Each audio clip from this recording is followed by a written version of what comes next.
Hey y'all, thanks for joining me.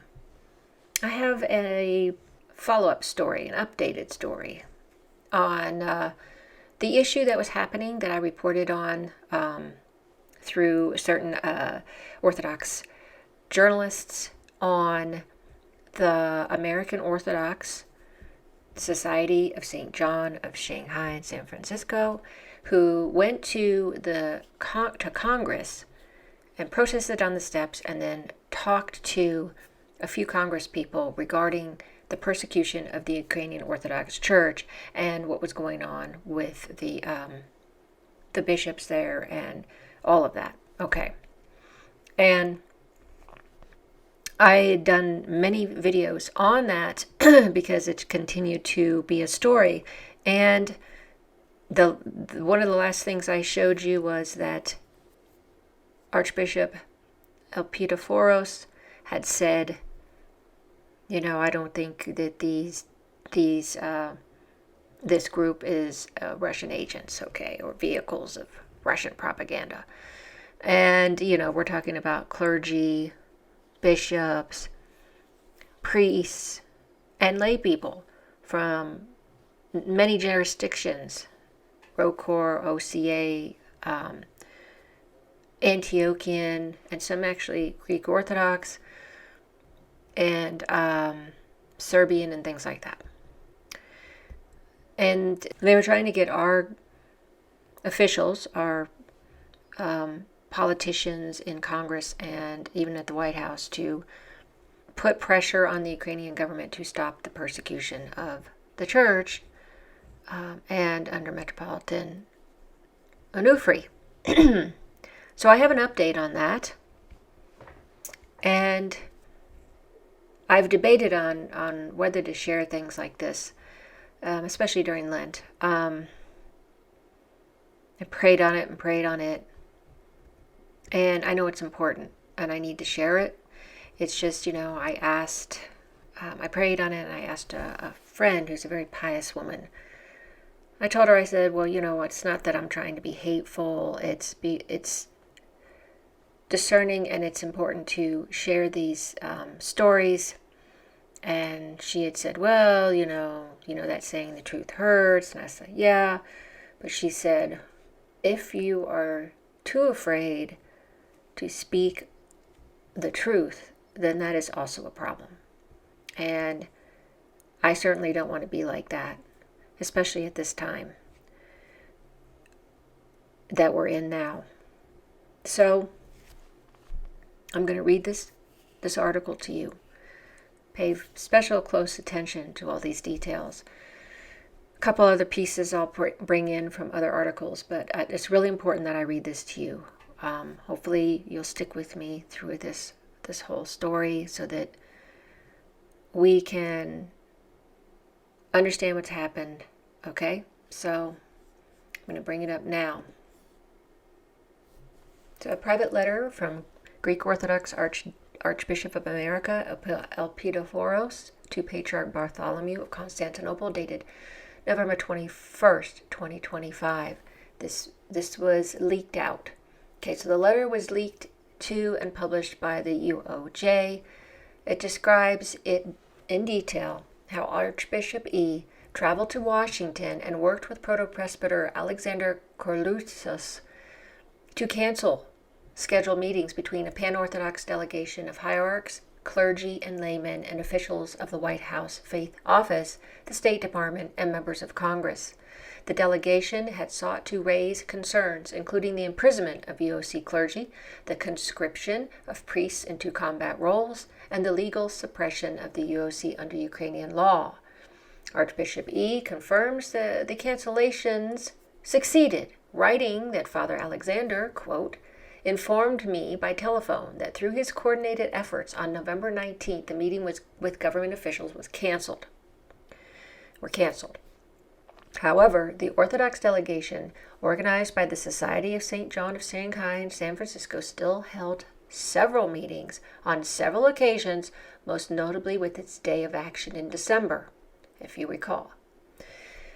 Significantly, the letter doesn't dispute the underlying facts the delegation sought to raise with U.S. officials.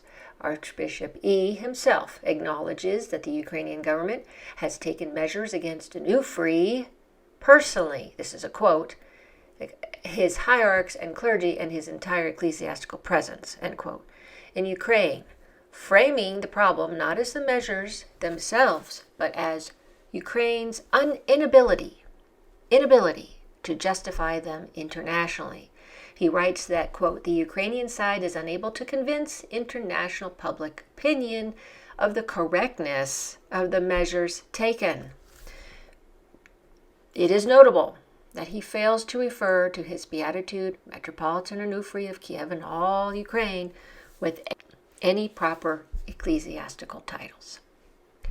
The delegation's stated concerns, repeal of Law 3894 targeting the UOC, release of imprisoned clergy, including Metropolitan Arseniy, who, after 22 months behind bars, was finally released last month.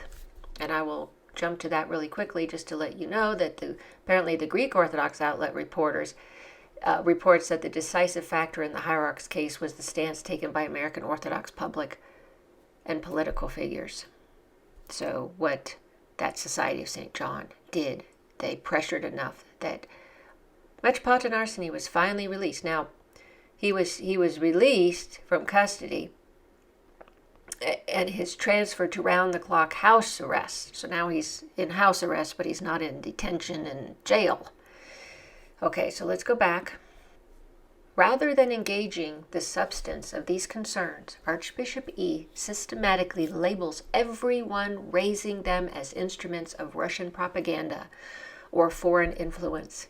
He describes the participating clergy as quote-unquote representatives here of Russian interests, and their media coverage as coming from quote-unquote Russian propaganda outlets, applying the characterization broadly to hierarchs of the Serbian, Antiochian, and OCA jurisdiction alongside ROCOR. Notably, he refers to the OCA multiple times as the quote-unquote so-called Orthodox Church in America. He also notes that it maintains, this is a quote, maintains permanent representation in Moscow. But fails to note that the Antiochian, Jerusalem, Georgian, Serbian, Bulgarian, and Czechoslovak churches do as well. The Alexandrian Patriarchate also maintained a representation for many years until it was ousted in 2019 for entering into communion with the Ukrainian schismatics. The Archbishop also approvingly cites a congressional letter calling for the Attorney General to investigate whether Orthodox jurisdictions, quote, could serve as vehicles for intelligence collection or foreign influence operations directed at U.S. policymakers. The private letter's candor stands in direct contradiction to a public statement Archbishop E. issued the same week in response to a controversial statement by the Order of the Archons. Yeah, remember the Archons. I had done a video on that as well. In that public statement, he wrote, quote, I do not and would never perceive my brother hierarchs, or indeed their official representatives, as agents of foreign governments. The private letter, however, written contemporaneously, describes those same hierarchs in such terms throughout. Clergy of the Serbian, Antiochian, OCA jurisdictions are grouped together as part of, quote-unquote, the effort of Russian interest hierarchs, clergy, and laity to influence political factors in Washington. They were trying to pressure the officials in the U.S. to help to pressure the Ukrainian government to stop the persecution of our brothers and sisters in Ukraine. Yet what is he doing?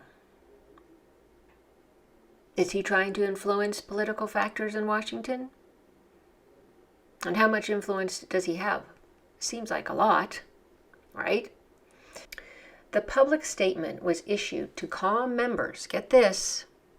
This is really important. The public statement was issued to calm members of the Assembly of Canonical Orthodox Bishops of the United States of America who had threatened to withdraw or suspend participation following the Archon statement. Archbishop E. acknowledges in the letter that he acted quickly to manage the fallout, writing that he, quote-unquote, conveyed to them that the statement does not express my feelings and views. A claim difficult to reconcile with the private letter's contents. The private letter also casts doubt on the sincerity of another of Archbishop L's public commitments, the Assembly of Canonical Orthodox Bishops of the United States of America, of which Archbishop E serves as president. I didn't know that, and I'm wondering why. Issued a statement in September 2024 expressing concern about state actions against the UOC in Ukraine. So they had put that out. A statement bearing his signature. His private letter to Patriarch Bartholomew, in which he describes the Ukrainian government's measures against the UOC as correct in substance, while lamenting only that they cannot be adequately justified in international opinion, sits in direct contradiction to that public position. The Archbishop's position is not without context. The Patriarchate of Constantinople granted autocephaly to the Schismatic Orthodox Church of Ukraine in 2019, a decision that remains deeply contested and that placed Constantinople in direct institutional opposition to the Moscow Patriarchate. The suppression of the OC removes the principal rival to the OCU on Ukrainian soil, an outcome that serves the Patriarchate's institutional interests directly.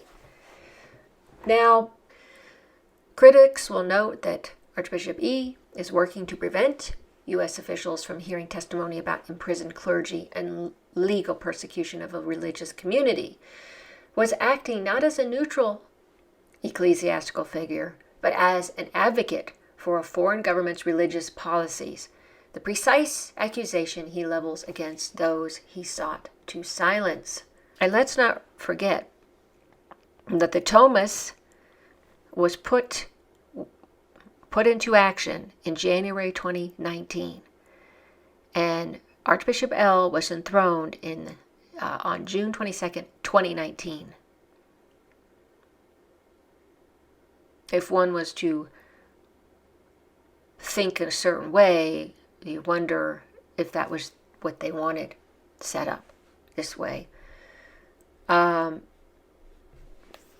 will tell you my thoughts here in a minute, but I don't find these actions and behavior to be of one that is a bishop in the Orthodox Church. These actions and behavior are abhorrent, in my opinion. So for me, this was very shocking. It seems every time something is revealed, it's worse than the last story I told you. However, it's important for us to know these things. As Father Josiah says, scandals happen in the church. God allows them so that we can know who the true teachers are in our church, and guides in our church, and those who are not. And I will give you the UOC's Robert Amsterdam is the attorney, and this is what he says. He says, men of God playing politics in support of religious intolerance. This is how he characterized the efforts of the hierarch and the clergy of the Constantinople Patriarchate to undermine the Orthodox delegation in the United States. The lawyer stressed that instead of fulfilling their spiritual mission, representatives of the Fanor chose to engage in political intrigue aimed at supporting the persecution of believers. Really take in what is here. Take in what is being said here. It's a betrayal of your own brothers and sisters. Not only the Ukrainian brothers and sisters, but the Society of St. John, the churches right here in America. It's very, very disturbing to me. I just wanted to give you that information. It seemed really important to share that with you. I just can't get over a bishop just blatantly lying like that, saying what he said, and then in writing he was saying something else. interfering in what other Orthodox clergy were trying to do. This is really decisive, and the actions of somebody, he's acting like a politician, slimy actions of a politician, and it's very disturbing to me. And I don't know. I know obviously these things are coming out because God wants these things to come out. He wants them to be revealed so that people know, everybody knows what's going on, so that we are aware and that we can discern, who we should have as leaders. Okay.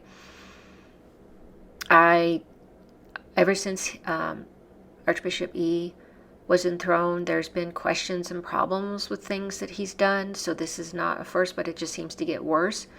And I think sometimes that happens when you're not held accountable for anything, just like our own government.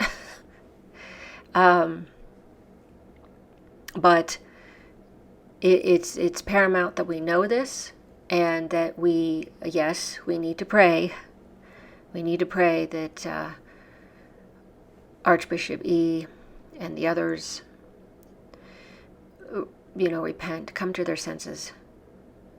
And if, as Elder Porphyrio said, Elder Ephraim, and Metropolitan Neophytus have said, a new crew is going to come about after World War III, and all of the wrong teachings and things that have been going on from certain clergy will not be in the new crew. So we know that eventually this is going to be fixed. It's going to be cleared up. But it's just hard when you see this and, you can't really do much about it at this time. We do know things will change after World War III. And the new crew will be preserving what has always been taught and the truth. And lies and deception will not be there. And they shouldn't be there now, which is just the problem I'm having. But anyway, share your thoughts. Let's just keep praying. God has mercy on us all. And lessons what's to come. And keep on our Lenten path. Thanks so much for watching. Thanks so much for following my channel. Thanks so much for subscribing to my channel. If you haven't subscribed, consider it if you think that my content is interesting and worth subscribing to. Also, like my videos if you like them. That helps in the algorithms. Also, tap on that bell if you want to be notified when my videos come up, so that you can be notified right away when it comes out. And if you'd like to support me even more, there's a panel underneath the video. You can click the Super Thanks button. If it's there, if it's not, then it's going to be under the 3 dots, and you can do that, or you can buy me a cup of coffee. Have a blessed night.